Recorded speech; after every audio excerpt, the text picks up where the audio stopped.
नमस्कार विद्यार्थी मित्रांनो, कर्नार्थी IAS अकॅडमीच्या ऑनलाईन प्लॅटफॉर्मवरती आपले स्वागत आहे। आज आपण आपल्या विज्ञान सिरीजमध्ये जी आपली रक्त विसरण संस्था आहे त्या संस्थेची PYQ पाहणार आहोत। मित्रांनो, यापूर्वी आपण या लेक्चरवरती 3 पार्ट घेतलेले आहेत, पार्ट 1, पार्ट 2 आणि पार्ट 3। त्या बेसिसवरती आयोगाने आतापर्यंत विचारलेले PYQ आज आपण घेणार आहोत।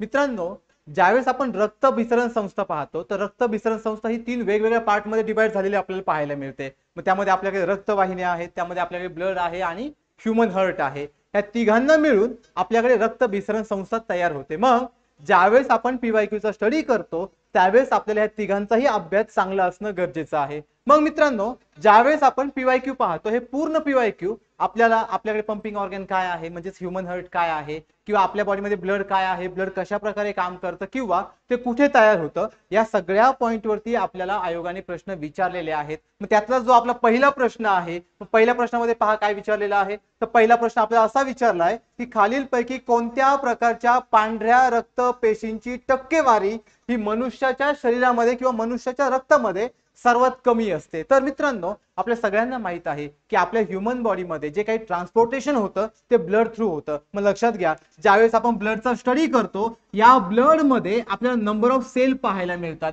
मग त्यामध्ये सगळ्यात पहिल्यांदा आपल्याला प्लाझ्मा पाहायला मिळते की जी टोटल ब्लड मध्ये 55% शेअर होल्ड करते। लक्षात घ्या, ज्यावेळेस आपण आपल्या बॉडीमध्ये ट्रान्सपोर्टेशन करतो तर ट्रान्सपोर्टेशन मध्ये आपलं ब्लड खूप इसेन्शियल पार्ट आहे आणि आपला प्रश्न पण तोच विचारलाय की आपल्याकडे ज्या पांढऱ्या पेशी आहे, पांढऱ्या पेशींना आपण WBC म्हणतो। मग WBC मध्ये सगळ्यात कमी अमाउंट जे काही ब्लड आहे त्यात सगळ्यात कमी अमाउंट कुणाचा आहे। मग लक्षात घ्या, आपल्याला जे चारही ऑप्शन दिलेले आहेत हे टाइप्स ऑफ RBC आहे, टाइप्स ऑफ WBC आहेत। हे सर्वजण पांढऱ्या पेशींचे प्रकार आहेत। मग आपल्याला त्यांनी प्रश्नामध्ये असं विचारलंय की यातल्या सर्वात कमी प्रमाण कशाचं आहे। मग त्यासाठी आपल्याला काय समजून घ्यावं लागेल, ब्लड समजून घ्यावं लागेल। मग ब्लड मध्ये कोणता पार्टिकल सापडतो, प्लाझ्मा अँड ब्लड सेल्स, त्यांनाच आपण रक्तपेशी म्हणतो। मग लक्षात घ्या, जर आपण प्लाझ्माचा विचार केला तर पूर्ण रक्तामध्ये प्लाझ्माचं अमाउंट जवळपास 55% सापडतं। मित्रांनो लक्षात घ्या, आयोगाने असा प्रश्न विचारलाय म्हणजे आयोग भविष्यात प्लाझ्मा बद्दल सुद्धा विचारू शकतो। मग प्लाझ्मा किती आहे, 55%। जर आपण ब्लड सेलचा विचार केला तर ब्लड सेल मध्ये पुन्हा 3 टाइप सापडतात। त्यातला एक टाइप आहे आपल्याकडे RBC, सेकंड टाइप आहे आपल्याकडे WBC आणि थर्ड टाइप आहे आपल्याकडे प्लेटलेट। त्यातला आयोगाने कोणता प्रश्न विचारलाय आपल्याला, WBC म्हणजे पांढऱ्या पेशी। मग मित्रांनो, जर आपण पांढऱ्या पेशींचा विचार केला तर पांढऱ्या पेशीमध्ये सुद्धा आपल्याला 2 टाइप पाहायला मिळतात। मग त्यातला पहिला जो टाइप आहे त्याला म्हणतो आपण ग्रॅन्युलोसाइट आणि जो दुसरा टाइप आहे त्याला म्हणतात अग्रॅन्युलोसाइट, की ज्याला मराठीमध्ये म्हणतात कणिका पेशी आणि अकणिका पेशी। मग लक्षात घ्या, जर आपण ग्रॅन्युलोसाइटचा विचार केला तर ग्रॅन्युलोसाइट मध्ये पुन्हा 3 प्रकार पडतात। त्यातला पहिला प्रकार आहे ऍसिडोफिलस, दुसरा प्रकार आहे आपल्याकडे बॅसिलोफिलस आणि लास्ट वन आहे न्यूट्रोफिलस किंवा न्यूट्रोफिल्स। मग आता लक्षात घ्या, जर आपण ऍसिडोफिल्स, बॅसोफिल्स आणि न्यूट्रोफिल्स पाहिले तर हे 3 प्रकार कशाचे आहेत, ग्रॅन्युलोसाइट की ज्याला आपण कणिका पेशी म्हणतो, आणि हा टाइप कशाचा आहे, WBC चा म्हणजे पांढऱ्या पेशींचा। मग पांढऱ्या पेशीमध्ये दुसरा प्रकार कोणता आहे तर अग्रॅन्युलोसाइट म्हणजे अकणिका पेशी। मग याच्यामध्ये आपल्याला कोणते टाइप्स पाहायला मिळतात, तर याच्यामध्ये 2 टाइप्स आहेत। पहिला आहे आपल्याकडे लिम्फोसाइट आणि दुसरा आहे मोनोसाइट। मग मित्रांनो, जे आपल्याकडे ऑप्शन दिलेले आहेत, लक्षात घ्या प्रश्नामध्ये काय विचारलंय की पांढऱ्या पेशींचे प्रकार दिलेले आहेत, त्या पांढऱ्या पेशींच्या प्रकारापैकी सर्वात कमी प्रमाण म्हणजे सर्वात कमी अमाउंट रक्तामध्ये कशाचं असतं हे आपल्याला विचारलेलं आहे। म्हणजे हे 2 टाइप जे दिसतात आपल्याला ऑप्शन 1 आणि ऑप्शन 2, ऑप्शन 1 मध्ये दिले लिम्फोसाइट आणि ऑप्शन 2 मध्ये दिले मोनोसाइट, हे कशाचे टाइप आहे तर अग्रॅन्युलोसाइट। आणि जे आपल्याकडे ऑप्शन 3 आणि ऑप्शन 4 मध्ये जे 2 प्रकार दिलेले आहेत ते कशाचे टाइप आहेत तर ग्रॅन्युलोसाइट। म्हणजे आपल्याकडे ऑप्शन 1 पासून तर ऑप्शन 4 पर्यंत सर्व प्रकार कशाचे आहेत तर पांढऱ्या पेशींचे आहेत। मग लक्षात घ्या, आपल्याला पांढऱ्या पेशींचं प्रमाण विचारलेलं आहे। मग जर आपण सगळ्यांचं प्रमाण पाहिलं तर लक्षात घ्या, जर आपण लिम्फोसाइट पाहिला तर लिम्फोसाइट आपल्या ब्लड मध्ये जवळपास, ब्लड मध्ये म्हणजे WBC मध्ये जवळपास याचं WBC मध्ये असणारं प्रमाण किती आहे, 53% आहे। जर आपण मोनोसाइटचा विचार केला तर मोनोसाइट हा 3 ते 5% सापडतो। जर आपण इसिनोफिल किंवा याला आपण ऍसिडोफिल सुद्धा म्हणतो. जर आपण ऍसिडोफिलचा विचार केला, लक्षात घ्या इसिनोफिल्स किंवा ऍसिडोफिल्स दोघांचा अर्थ एकच आहे. मग दोघांचं प्रमाण किती आहे तर 3% आहे. आणि जर आपण बेसोफिलचा विचार केला तर बेसोफिलचं प्रमाण किती आहे 0.5%. मग इथेच आपल्याला आपलं उत्तर मिळून जातं. आपल्याला आयोगाने काय विचारलं की सर्वात कमी प्रमाण कुणाचं आहे. मग जर सर्वात कमी विचारलं असेल तर सर्वात कमी कुणाचं असणार बेसोफिलचं, की जो कुणाचा टाईप असणार आहे ग्रॅन्युलोसाइट म्हणजेच कणिका पेशींचं. आणि हेच जर आपल्याला आयोगाने उलट विचारलं की सगळ्यात जास्त डब्ल्यूबीसी मध्ये प्रमाण कुणाचं आहे तर ते प्रमाण आहे न्यूट्रोफिलचं. लक्षात घ्या जसं आयोग कमी विचारू शकतं तसं आयोग जास्त पण विचारू शकतं. मग जास्त कोण आहे आपल्याकडे न्यूट्रोफिल्स, की ज्याचं अमाऊंट जवळपास आहे 62%. लक्षात घ्या मित्रांनो, जर हा प्रश्न तुम्हाला चांगला समजून घ्यायचा असेल तर आपल्या पार्ट सेकंड लेक्चर मध्ये हा पॉइंट पूर्ण एक्सप्लेन केलेला आहे. त्यामध्ये तुम्हाला कळून जाईल की आपल्याकडे न्यूट्रोफिल्स काय आहे, ऍसिडोफिल्स काय आहे, बॅसोफिल्स काय आहेत, किंवा आपल्याकडे अकणिका पेशींचे जे टाइप्स आहेत ते म्हणजे काय आहेत, त्यांचं कार्य काय आहे, हे सर्व त्या पार्ट 2 मध्ये घेतलेलं आहे. मग मित्रांनो ज्यावेळेस आपण सर्वात कमी प्रकार पाहतो किंवा सगळ्यात कमी प्रमाण पाहतो ते कुणाचं आहे बेसोफिलचं, सर्वात जास्त प्रमाण कुणाचं आहे न्यूट्रोफिलचं. मग सगळ्यात जास्त किती आहे 62% आणि सर्वात कमी किती आहे 0.5%. म्हणजे आयोगाने इथे थोडासा आपल्याला फॅक्च्युअल डेटा विचारलेला आहे की प्रमाण काय आहे. मग आता लक्षात घ्या आपल्याकडे जो दुसरा प्रश्न आहे तो विचारलाय सस्तन प्राण्यांबद्दल. आता लक्षात घ्या सगळ्यात पहिल्यांदा सस्तन प्राणी काय असतात ते समजून घ्या. सस्तन प्राणी कुणाला म्हणतात, जे आपल्याकडे मॅमल्स आहे. लक्षात घ्या मॅमल्सला आपण सस्तन प्राणी म्हणतो, पण मॅमल्स म्हणायचं कुणाला ज्या ॲनिमलकडे मॅमरी ग्लँड असतात. लक्षात घ्या आपण ग्लँड लेक्चर मध्ये पाहिलेलं आहे की ग्लँड काय असतात. ग्लँड आहे ते ग्लँड हार्मोन तयार करतात, ते हार्मोन आपल्या बॉडीमध्ये रेग्युलेशनचं काम करतात किंवा आपल्या बॉडीमध्ये कंट्रोल अँड कोऑर्डिनेशनचं काम करतात. मग ज्यावेळेस आपल्या बॉडीमध्ये अशा हार्मोन्स तयार होतात, मग अशा हार्मोन्स कोण तयार करतात तर ग्लँड तयार करतात. त्यातलाच आपल्याकडे एक महत्वाचा हार्मोन महत्वाची ग्लँड कोणती आहे तर मॅमरी ग्लँड. ज्या ॲनिमलकडे म्हणजेच ज्या प्राण्यांकडे कोणती ग्लँड असणार मेमरी ग्लँड. लक्षात घ्या कोणती ग्लँड असणार मेमरी ग्लँड. त्या ॲनिमलला आपण कोणता प्राणी म्हणणार सस्तन प्राणी, किंवा आपण त्यांना काय म्हणणार मॅमल्स म्हणणार. मग आता आपला प्रश्न कशाविषयी विचारलाय तर मॅमल्स विषयी. मग आता पहा इथे काय विचारलं आपल्याला, सस्तन प्राण्यांच्या हृदयामध्ये होणारा रक्त विसरण्याचा क्रम सांगा. इथे आपल्याला ब्लड सर्क्युलेशनची सिक्वेन्स विचारलेली आहे. मग सिंपल पार्ट आहे, आपण ह्युमन आहोत पण आपण काय आहोत तर मॅमल्स आहोत. का बरं मॅमल्स आहोत तर आपल्याकडे कोणत्या ग्लँड आहे मॅमरी ग्लँड आहे. मग जर आपल्याकडे मॅमरी ग्लँड असतील तर याचा अर्थ आपण मॅमल झालो. म्हणजेच आपल्या बॉडीमध्ये असणारं जे रक्त विसरणची क्रम आहे किंवा जो ब्लड सर्क्युलेशनचा क्रम आहे तो आपल्याला विचारलेला आहे. मग आपल्याकडे असणारं जे ब्लड सर्क्युलेशन आहे ते कशा मार्फत होतं तर आपल्याकडे पंपिंग ऑर्गन आहे. मग आपल्याकडे असणारं पंपिंग ऑर्गन म्हणजे आपला ह्युमन हार्ट. मग आपण यापूर्वीच्या आपल्या लेक्चरमध्ये म्हणजे आपल्या पार्ट 3 लेक्चरमध्ये आपण स्टडी केलेला आहे की ह्युमन हार्ट काय आहे, तो कशा प्रकारे काम करतो, त्याचं स्ट्रक्चर काय आहे. मग लक्षात घ्या जर आपण हार्टचा विचार केला तर हार्ट मध्ये 4 चेंबर सापडतात. त्या 4 चेंबरला आपण अप्पर चेंबर आणि लोअर चेंबर असं डिस्क्राइब करतो. जो अप्पर चेंबर आहे त्याला आपण एट्रियम म्हणतो. लक्षात घ्या त्याला आपण काय म्हणतो एट्रियम. जे लोअर चेंबर आहेत त्यांना आपण काय म्हणतो वेंट्रिकल म्हणतो. ह्युमन हार्ट मध्ये ही डायग्राम खूप महत्वाची आहे. या डायग्राम मध्ये आपण 4 चेंबर पाहतो कारण या 4 चेंबर मध्ये आपल्या या प्रश्नाचं उत्तर लपलेलं आहे. मग मित्रांनो ज्यावेळेस आपण एट्रियमचा स्टडी करतो एट्रियम मध्ये सुद्धा आपल्याला 2 प्रकार पाहायला मिळतात. डाव्या साईडचं एट्रियम, उजव्या साईडचं एट्रियम. तसंच उजव्या साईडचं वेंट्रिकल, डाव्या साईडचं वेंट्रिकल. समजा ही आपली उजवी बाजू आहे म्हणजे राईट साईड आहे आणि ही आपली कोणती बाजू आहे लेफ्ट साईड. मग इकडचा एट्रियमला आपण काय म्हणणार लेफ्ट एट्रियम आणि या बाजूला आपण काय म्हणणार लेफ्ट वेंट्रिकल. तसंच आपण या बाजूला काय म्हणणार राईट एट्रियम आणि राईट वेंट्रिकल. मग लक्षात घ्या आपल्या बॉडीमध्ये जे रक्त प्रवाह होतो किंवा जे ब्लड सर्क्युलेशन होतं ते दोनदा होतं. म्हणजे दोनदा रक्त हृदयाकडे येतं, एकदा हृदयाकडून जातं पुन्हा हृदयाकडे येतं. या प्रक्रियेला आपण डबल सर्क्युलेशन म्हणतो. मग जर आपल्याला ही कन्सेप्ट चांगली माहित असेल तर आपल्याला हे लगेच प्रश्नाचं उत्तर मिळून जातं. मग लक्षात घ्या डबल सर्क्युलेशन होताना आपल्या बॉडीमध्ये रक्त फिरवलं जातं. मग रक्त फिरवण्यासाठी सगळ्यात पहिल्यांदा आपल्याकडे जी सुरुवात होते ती कोणत्या बाजूने होणार तर राईट साईडने. कारण राईट साईडकडे म्हणजे उजव्या बाजूकडे जे काही रक्त येतं ते अशुद्ध रक्त असतं, डाव्या बाजूला जे काही रक्त येतं ते शुद्ध रक्त असतं. लक्षात घ्या शुद्ध रक्त अशुद्ध रक्त ही कन्सेप्ट समजणं खूप महत्वाचं आहे कारण पूर्ण आपल्याकडे जो क्वेश्चन आहे पूर्ण या फॅक्ट वरतीच डिपेंड आहे. मग जर आपल्याकडे सगळ्यात पहिल्यांदा जो काही रक्ताचा पुरवठा आहे जर तो राईट एट्रियमला येत असेल त्या राईट एट्रियम मधून तो पुन्हा कोणाकडे जातो तर राईट व्हेंट्रिकल कडे. मग एट्रियम कडून व्हेंट्रिकल कडे कसं जाणार तर तो आकुंचन पावतो. त्या आकुंचनामुळे त्यातला ब्लड काय होतं पुढच्या चेंबर मध्ये ढकललं जातं. मग या राईट व्हेंट्रिकल मधून तो पुन्हा कशाकडे जाणार लेफ्ट एट्रियम मध्ये. मग लक्षात घ्या सगळ्यात पहिल्यांदा कुठे आलं राईट एट्रियम, याला आपण 1 नंबर देऊयात. तिथून पुढे ते कशाकडे गेलं राईट व्हेंट्रिकल कडे, त्याला आपण 2 नंबर देऊयात. तिथून पुढे ते कुणाकडे गेलं लेफ्ट एट्रियम कडे, त्याला आपण 3 नंबर देऊयात. आणि तिथून पुढे ते कुणाकडे गेलं पुन्हा लेफ्ट व्हेंट्रिकल कडे, त्याला आपण 4 नंबर देऊयात. आणि तिथून पुढे ते पुन्हा शरीराकडे जातं आणि पुन्हा शरीराकडून कुणाकडे येणार आहे तर राईट एट्रियम कडे. मग लक्षात घ्या सगळ्यात पहिल्यांदा सस्तन प्राण्यामध्ये येणारं ब्लड कशामध्ये येणार राईट एट्रियम. मग आता आपल्याला इथे काय शोधावं लागेल तर राईट एट्रियम. मग लक्षात घ्या हा आपला राईट एट्रियम आहे म्हणजे ऑप्शन बी आपला 1 नंबर लिहायला हवा.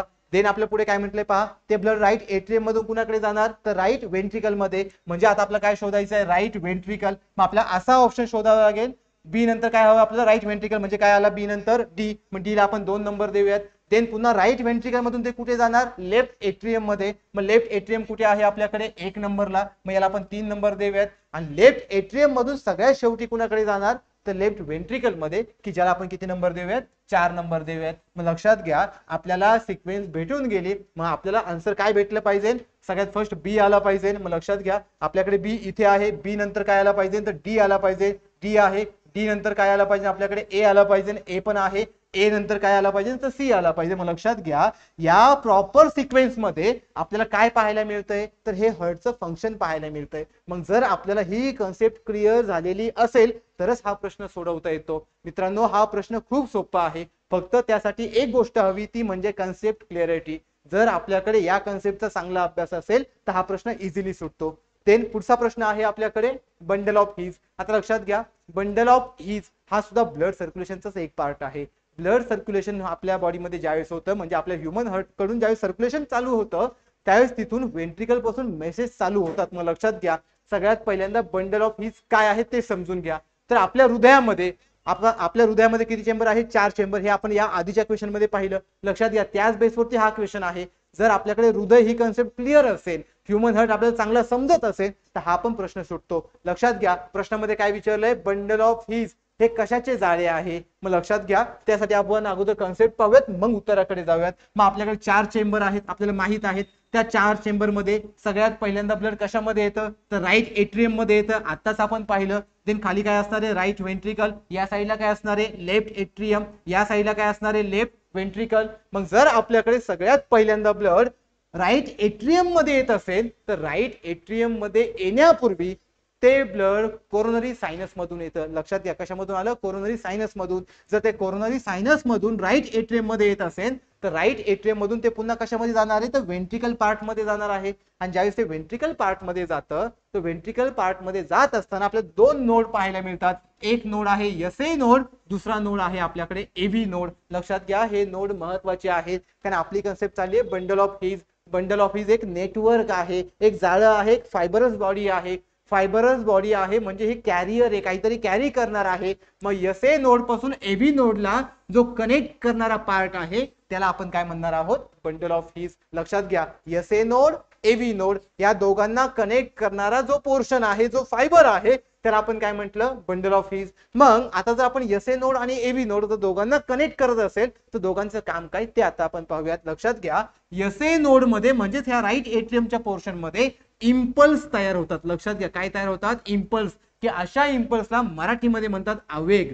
लक्षात घ्या काय म्हणतो आपण आवेग. आता हे आवेग कुणाकडे आहेत तर एसए नोड कडे आहेत. आता एसए नोड पासून हे आवेग चालले कुणाकडे तर एव्ही नोड कडे आणि एव्ही नोड करून हे जातात व्हेंट्रिकल कडे. लक्षात घ्या कुणाकडे गेले आता व्हेंट्रिकल कडे. म्हणजे आपल्याकडे आलेले आवेग अगोदर होते एसए नोड कडे, नंतर गेले एव्ही नोड कडे, एव्ही नोड कडून गेले व्हेंट्रिकल कडे. म्हणजे सगळ्यात शेवटी कुठे गेले ते म्हणजे शेवट कुठे झाला तर व्हेंट्रिकल मध्ये. पण शेवट झाला कुणाचा तर बंडल ऑफ हीजचा. म्हणजे बंडल ऑफ हीज मध्ये जे काही ट्रान्सपोर्टेशन झालं ते कुठपर्यंत झालं तर व्हेंट्रिकल पर्यंत.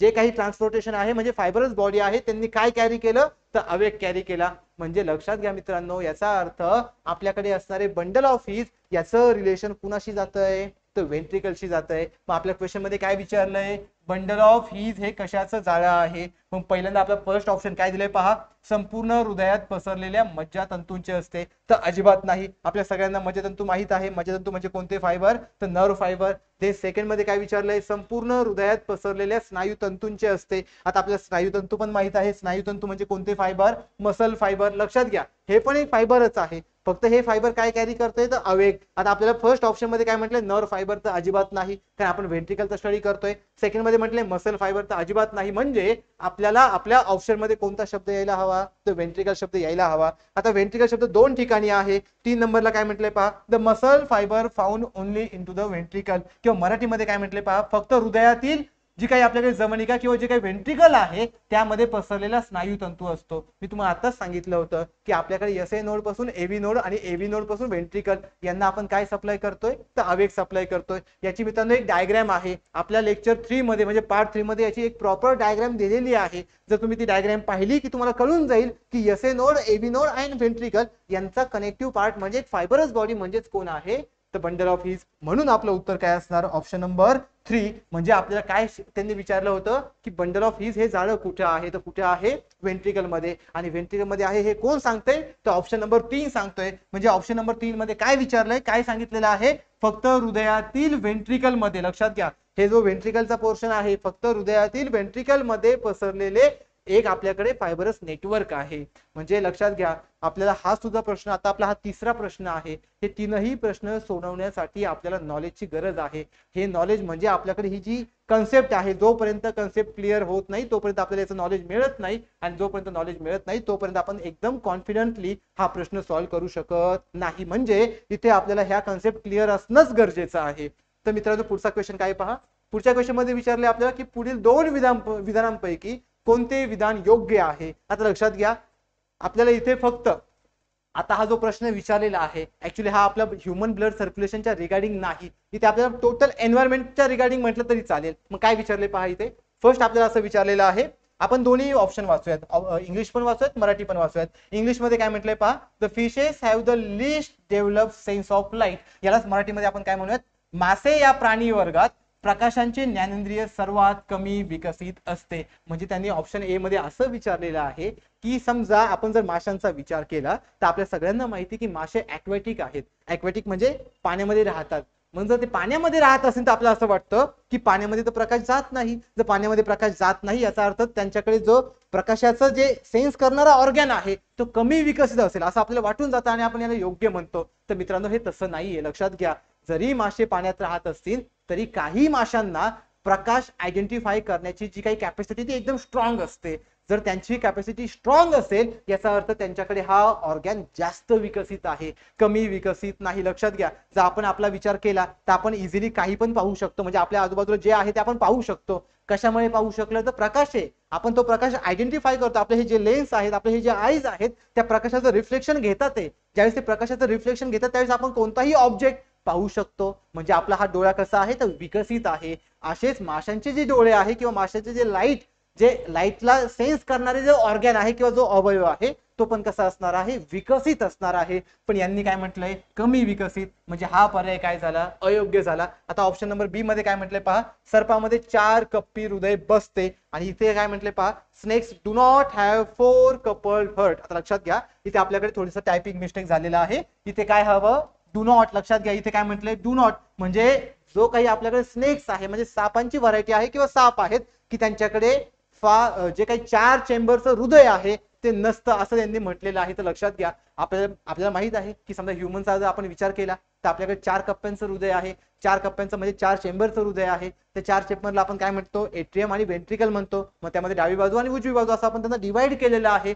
जर आपण असं हृदयांचा अभ्यास करत असेल तर या हृदयामध्ये शुद्ध रक्त आणि अशुद्ध रक्त वेगवेगळं फ्लो होतं. म्हणजे ही झाली one of the close circulatory system जी की आपल्याला सापामध्ये सापडत नाही. आणि त्यांनी तेच ऑप्शन नंबर सेकंड मध्ये सांगितलेलं आहे. म्हणून ऑप्शन बी काय आहे आपला, करेक्ट आहे. आणि ऑप्शन ए कसा होता, इनकरेक्ट म्हणजे अयोग्य होता. अयोग्य तो कशामुळे आहे, कारण त्यांच्याकडे जे लाईट सेन्स करणारा ऑर्गॅन आहे हा विकसित आहे. पण त्यांनी काय म्हटलंय, कमी विकसित. इथे आपला ऑप्शन बी, लक्षात घ्या हा ऑप्शन बी तुम्ही वाचू नका, ऑप्शन बी इंग्लिश मध्ये वाचा. कारण इथे आपल्याला डू नॉट असा शब्द हवा होता पण तो इथे टायपिंग मिस्टेक मध्ये आलेला नाही. मात्र लक्षात घ्या ज्यावेळेस आपण डू नॉटचा विचार करतो, डू नॉट म्हणजे त्यांच्याकडे 4 चेंबर नाही.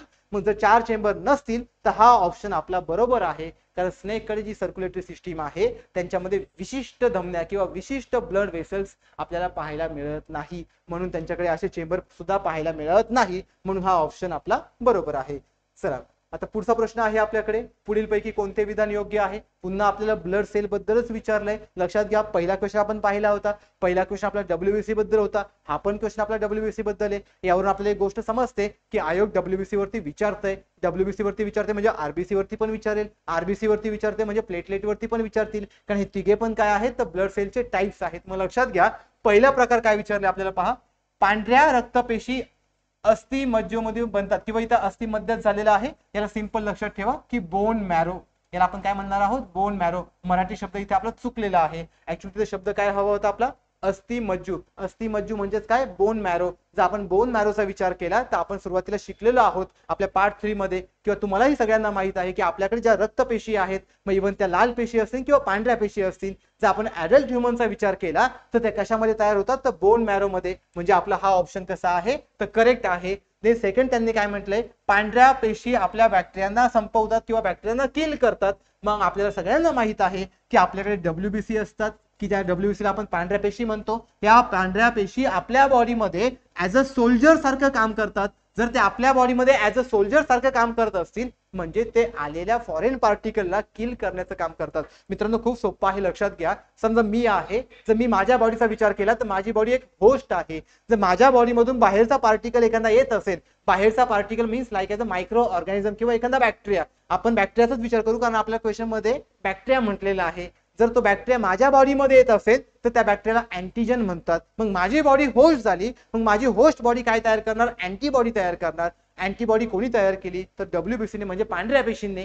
ज्यावेळेस पांढऱ्या पेशी आपल्याकडे अँटीबॉडीज तयार करतील मग आपल्याकडे अँटीबॉडीज आणि अँटीजनचा एक कॉम्प्लेक्स तयार होतो आणि त्या कॉम्प्लेक्स मध्ये आलेला बॅक्टेरिया किल होतो. म्हणजेच आपल्याकडे असणाऱ्या पांढऱ्या पेशींनी त्या बॅक्टेरियाला संपवलं. म्हणजे ऑप्शन बी सुद्धा काय आहे तर बरोबर आहे. मग मित्रांनो ऑप्शन ए मध्ये आपण काय पाहिलं की पांढऱ्या पेशी तयार कुठे होतात तर बोन मॅरो मध्ये. जरी इथे आपल्याला लाल पेशी जरी विचारलं असतं तरी पण आपलं उत्तर काय आलं असतं, बोन मॅरोज इन ऍडल्ट ह्युमन. हे जर आपण गर्भामध्ये वाढणाऱ्या नवीन व्हरायटीचं किंवा नवीन अॅनिमलचं किंवा नवीन जन्माचं एखादं पाहिलं आपण सिम्बॉल, तर तिथे आपल्याला बोन मॅरो सापडत नाही. त्यांच्यामध्ये रक्त तयार होण्याची प्रक्रिया थोडीशी वेगळी राहते. मग लक्षात घ्या, जो काही आपल्याकडे पांढऱ्या पेशी आहे, पांढऱ्या पेशी कशामध्ये तयार होतात तर बोन मॅरो मध्ये. त्यांचं काम काय आहे, टू किल बॅक्टेरिया. म्हणजे दोनही स्टेटमेंट कसे आहेत तर करेक्ट आहे. म्हणून आपलं उत्तर काय असेल, अ आणि ब दोन्ही पण योग्य.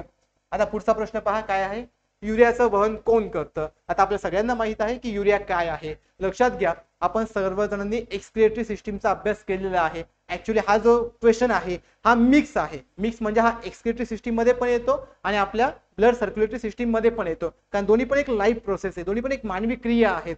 दोन्ही पण मानवी क्रिया असेल तर समजून घ्या की युरिया काय आहे. लक्षात घ्या, आता या क्वेश्चन मध्ये आपल्याला काय पाहायचं की अगोदर पाहू की युरिया काय आहे, नंतर आपण त्याचं पाहू की ट्रान्सपोर्टेशन कुठून होतं. मात्र लक्षात घ्या, जो आपल्या बॉडीमध्ये असणारा युरिया आहे हा एक प्रकारचा वेस्ट आहे. लक्षात घ्या, तो काय आहे तो वेस्ट आहे. मग आता आपल्याला हा जो वेस्ट असेल तर आपल्याला तो हवा आहे का तर अजिबात नाही. जर तो आपल्याला नको असेल तर आपण त्यांचं काय करणार, बॉडीतून बाहेर त्यांना रिलीज करणार, बॉडीतून बाहेर त्यांचं आपण एक्सक्रिएशन करणार किंवा रिमूव्ह करणार. त्यासाठी आपल्याला त्यांचं काय करणं गरजेचं आहे तर ट्रान्सपोर्टेशन. मग मित्रांनो, जर आपल्याला त्यांचं ट्रान्सपोर्टेशन करायचं असेल तर आपल्याला कुणाची गरज पडणार आहे, ब्लडची. म्हणजे आपल्याला आपल्या उत्तरामध्ये काय हवं, ब्लड हवं. पण त्याचबरोबर आपल्याकडे जो वेस्ट आहे त्या वेस्टला कोण कॅरी करतं हे पण आपल्याला पाहावं लागेल. मग आपल्याला माहित आहे की आपल्या ब्लड मध्ये कोणकोणते पार्टिकल आहेत, एक आहे ब्लड सेल आणि दुसरा आहे आपल्याकडे प्लाझ्मा. मग त्यातला जो प्लाझ्मा आहे तो आपल्या बॉडी मधलं वेस्ट मटेरियल कॅरी करत असतो. मग युरिया काय आहे, वेस्ट आहे.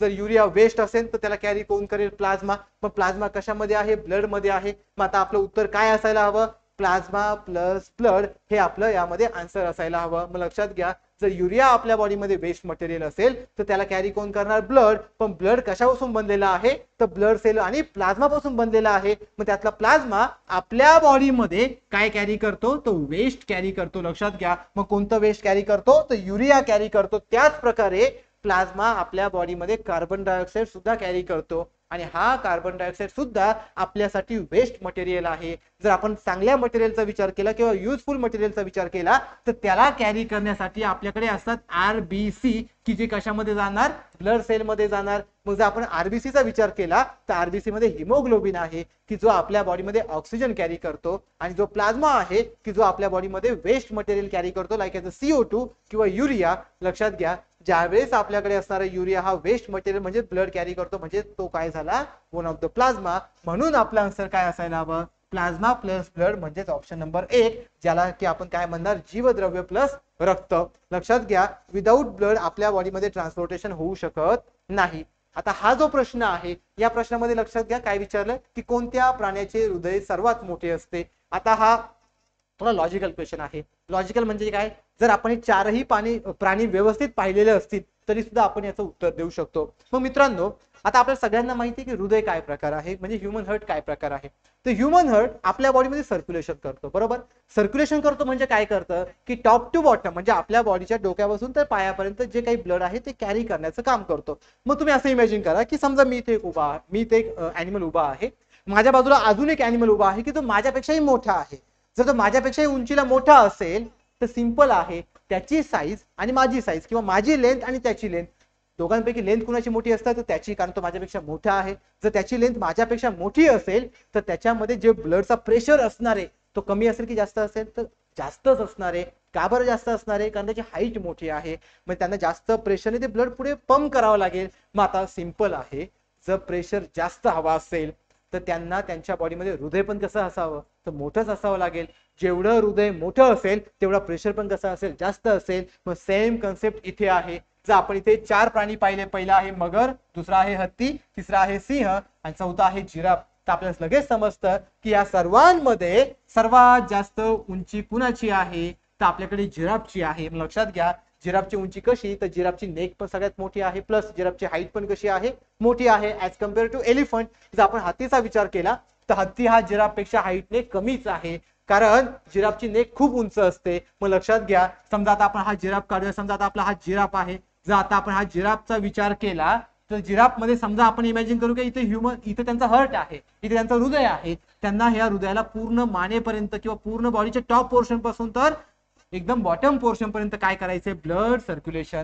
मग यासाठी त्यांना प्रेशर जास्त हवा. जर प्रेशर जास्त हवा असेल तर हृदयाची साईज पण कशी असावी, मोठी असावी. मग आपल्या क्वेश्चन मध्ये काय विचारलं की सर्वात मोठे हृदय कुणामध्ये सापडेल, तर आपलं उत्तर काय असेल, जिराफ मध्ये. समजा इथे ऑप्शन जिराफ नसता, लक्षात घ्या इथे ऑप्शन जिराफ नसता, जर आपण या तिघांचा विचार केला असता तर आपलं उत्तर काय आलं असतं, हत्ती. समजा इथे ऑप्शन हत्ती पण नसता, आपण या दोघांचा विचार केला असता तर आपलं उत्तर काय आलं असतं, सिंह. कारण सिंह हा मगरपेक्षा उंच आहे, प्लस मगरपेक्षा तो चपळ आहे. मगरपेक्षा चपळ का म्हणावं लागेल, कारण तो पूर्ण टेरेस्ट्रियल आहे, आणि मगर आपल्याकडे ऍम्फिबियन म्हणजे पाण्यात पण सापडतात, जमिनीवरती पण सापडतात. पण मगरांचा जो स्पीड आहे तो सिंहापेक्षा कसा सापडतो, कमी सापडतो. मग लक्षात घ्या, आता आपल्याला जरी हे 4 ऑप्शन असतील, आपल्याला कळलं की आपलं उत्तर इथे जिराफ आहे, पण समजा उद्या आयोगाने हे 4 ऑप्शन बदलून जर सेम प्रश्न विचारला तर आपण काय करायचं. लक्षात घ्या, आपण तिथे फक्त ॲनिमलची साईज विचारात घ्यायची की त्या ॲनिमलची साईज किती असेल. मग ते साईज जर जास्त असेल तर साहजिक त्यांना सर्क्युलेशनचा स्पीड पण जास्त हवा, आणि जर स्पीड जास्त हवा असेल तर हृदयाची साईज पण कशी असावी, जास्त असावी. म्हणजे ही त्यामागे कन्सेप्ट झाली. मग इथे उद्या कोणतेही ऑप्शन आले तरी आपण तो प्रश्न सोडवू शकतो. मग आता पुढचा प्रश्न पहा काय आहे.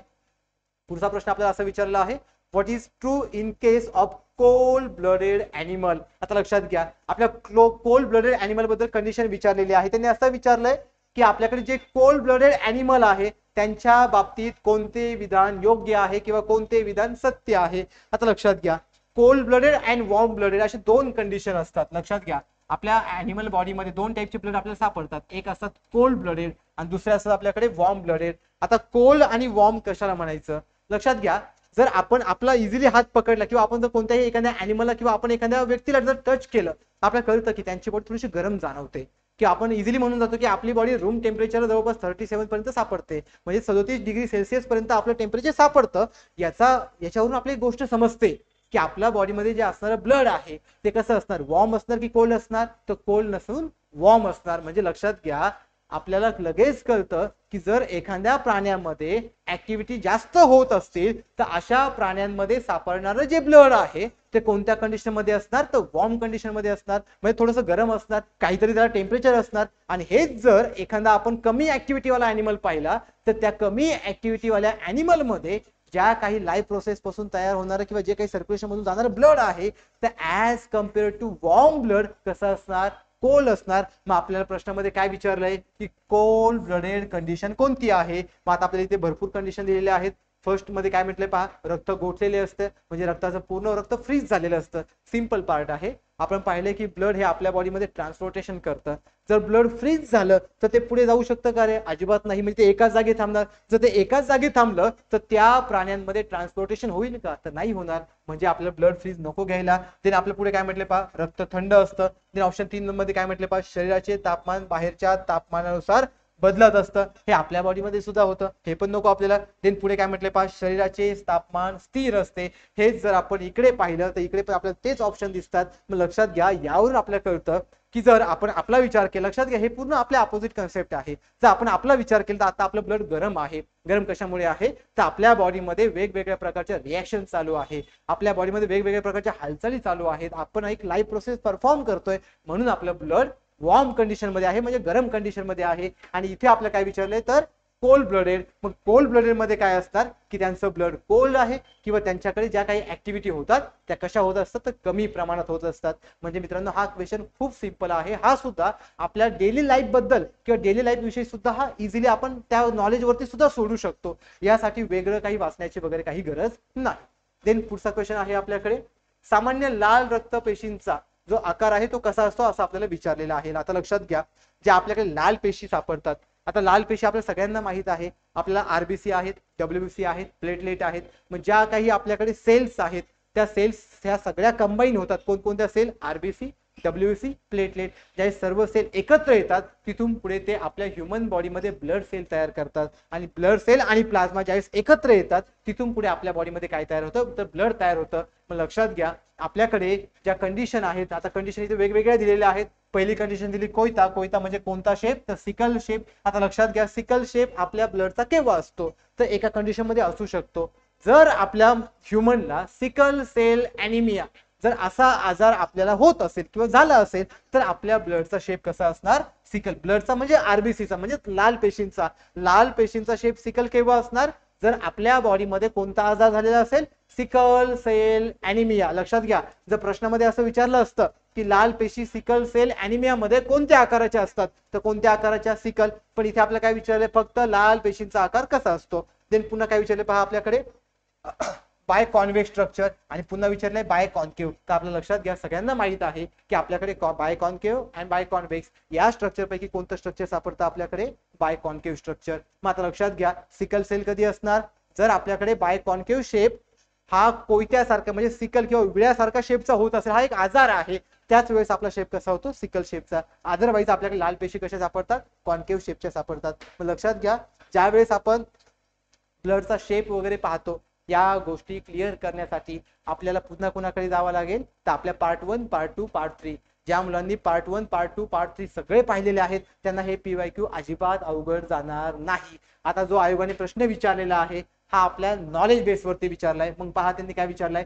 मानवी शरीरात जवळजवळ किती किलोमीटर लांबीच्या रक्तवाहिन्या असतात. मग आता लक्षात घ्या, आपल्या सगळ्यांना माहित आहे की आपल्या बॉडीमध्ये रक्तवाहिन्या आहेत.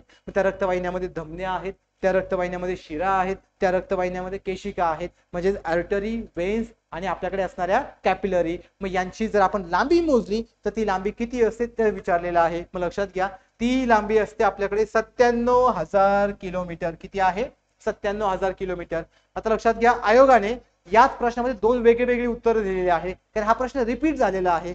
ज्यावेळेस रिपीट झाला त्यावेळेस सेकंड टाइम आयोगाने उत्तर दिले 98,000 आणि पहिल्या वेळेस आयोगाने उत्तर दिले 97,000 आणि काही पुस्तकामध्ये उत्तर आहे 96,000. मग लक्षात घ्या, तिथे जास्त कन्फ्युज होऊ नका, कारण आयोगाने याचं कन्फर्म उत्तर काय ठेवलेलं आहे, 97,000. जरी आयोगाने आपल्याला पुन्हा 98,000 सेकंड पेपर मध्ये दिलं असेल तरी पण आयोगाने त्याचं उत्तर पुन्हा चेंज करून काय दिलेलं आहे, 97,000. आणि काही पुस्तकामध्ये 96,000 जरी असलं तरी पण आयोगाने जे उत्तर दिलेलं आहे तेच आपल्याला लक्षात ठेवायचं आहे.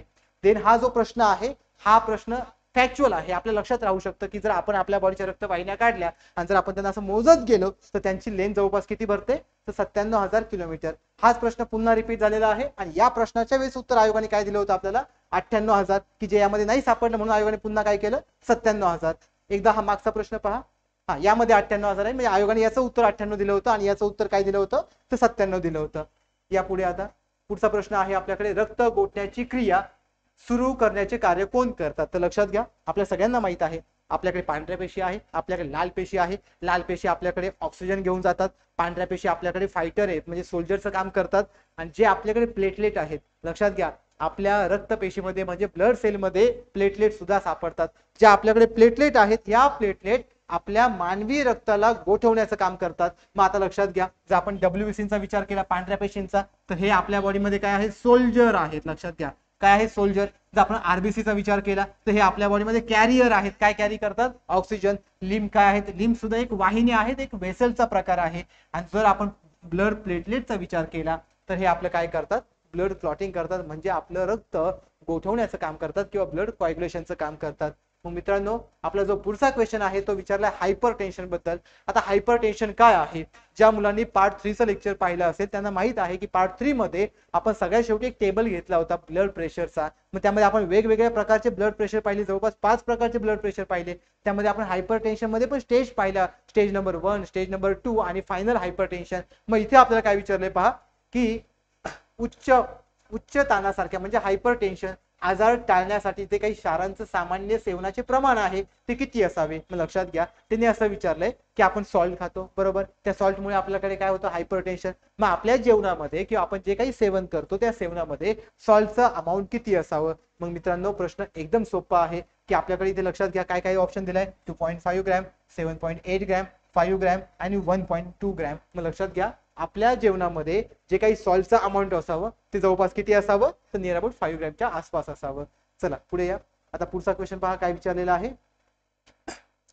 ॲलम इज यूज. जे काही आपल्याकडे ॲलम आहे ते कशासाठी वापरतात. मात्र लक्षात घ्या, इथे आपल्याकडे 4 ऑप्शन आहे. एक आहे आपल्याकडे रक्तप्रवाह थांबवण्यासाठी, देन त्यालाच आपण इंग्लिशमध्ये काय म्हणतो, to stop bleeding. Then option A मध्ये काय म्हटलंय, फॉर इलेक्ट्रोप्लॅटिंग, म्हणजेच आपण त्याला काय म्हणतो, विद्युत विलेपनासाठी. देन लास्ट वन आहे, थर्ड वन आहे आपल्याकडे शिल्प बनवण्यासाठी.